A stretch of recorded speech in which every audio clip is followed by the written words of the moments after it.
जी TV पर प्रसारित होने वाले सीरियल कुंडली भाग्य में अब ऋषभ की सगाई होने वाली थी, लेकिन ये सगाई टूट गई है।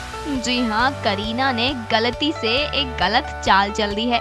असल में प्रीता को बर्बाद करने के लिए, उसकी इमेज को बर्बाद करने के लिए करीना खुद ही तोड़ देगी ऋषभ की सगाई और प्रीता पर लगाएगी एक घिनौना इल्जाम। वेल करीना बुआ, आपने सगाई तोड़कर बहुत अच्छा काम किया। पहली बार आपने कुछ इतना अच्छा काम किया है। वेल बता दें आप लोगों को कि शर्लीन की एग्जिट के साथ खबर ये है कि प्रीता की एंट्री होगी ऋषभ की लाइफ में। उधर करण और प्रीता की लव स्टोरी भी कहीं न कहीं शुरू हो ही गई है। ऐसे में किस और जाता है प्रीता का प्यार, देखना दिलचस्प होगा। इस लव ट्रायंगल का कंफ्यूजन कैसे दूर होगा, सबसे ज्यादा इंटरेस्टिंग यही जानना रहेगा। Final cut entertainment desk. For more updates, please subscribe.